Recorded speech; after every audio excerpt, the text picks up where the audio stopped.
Hello, and welcome to Avant-garde Book Story Time. Tonight, I'll be reading Corduroy by Don Freeman. If you have the book, you can read along. If you don't, it's okay. Get in a comfortable place, get relaxed, and here's Corduroy by Don Freeman. Corduroy is a bear who once lived in the toy department of a big store. Day after day, he waited with all the other animals and dolls for somebody to come along and take him home. The store was always filled with shoppers buying all sorts of things, but no one ever seemed to want a small bear in green overalls.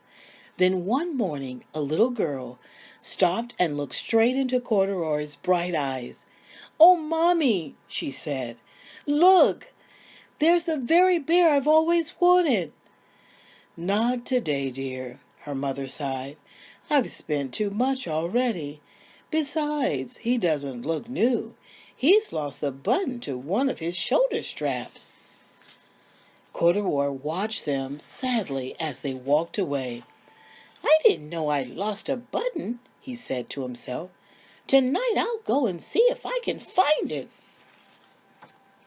Late that evening, when all the shoppers had gone and the doors were shut and locked, Corduroy climbed carefully down from his shelf and began searching everywhere on the floor for his lost button. Suddenly, he felt the floor moving under him. Quite by accident, he had stepped onto an escalator, and up he went. Could this be a mountain? He wondered. I've always wanted to climb a mountain.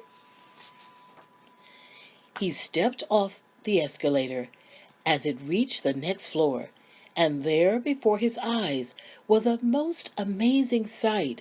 Tables and chairs and lamps and sofas and rows of beds. "This must be a palace," Corduroy gasped. "I guess I've always wanted to live in a palace." He wandered around, admiring the furniture. "This must be a bed," he said. "I've always wanted to sleep in a bed." And he crawled onto a large, thick mattress. All at once, he saw something small and round. "Why, here's my button!" he cried, and he tried to pick it up, but like all the other buttons on the mattress, it was tied down tight. He yanked and pulled with both paws until pop, off came the button, and off the mattress Corduroy toppled, bang, into a tall floor lamp. Over it fell with a crash. Corduroy didn't know it, but there was someone else awake in the store. The night watchman was going his rounds on the floor above. When he heard the crash, he came dashing down the escalator. "Now who in the world did that?" he exclaimed.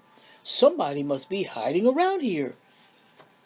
He flashed his light under and over sofas and beds until he came to the biggest bed of all, and there he saw two fuzzy brown ears sticking up from under the cover. "Hello," he said. "How did you get upstairs?"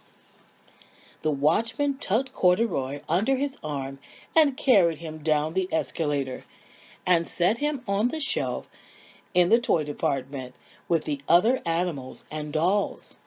Corduroy was just waking up when the first customers came into the store in the morning, and there, looking at him with a wide, warm smile, was the same little girl he'd seen only the day before. "I'm Lisa," she said, "and you're going to be my very own bear. Last night I counted what I've saved in my piggy bank, and my mother said I could bring you home." "Shall I put him in a box for you?" the saleslady asked. "Oh, no, thank you," Lisa answered, and she carried Corduroy home in her arms.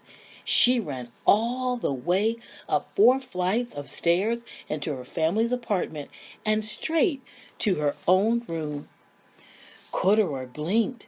There was a chair and a chest of drawers, and alongside a girl-size bed stood a little bed just the right size for him.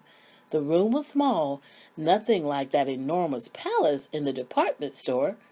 "This must be a home," he said. "I've always wanted a home."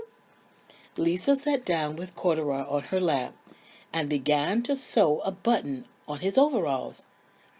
"I like you the way you are," she said, "but you'll be more comfortable with your shoulder strap fastened." "You must be a friend," said Corduroy. "I've always wanted a friend." "Me too," said Lisa, and gave him a big hug. Good night, little ones. That was Corduroy by Don Freeman.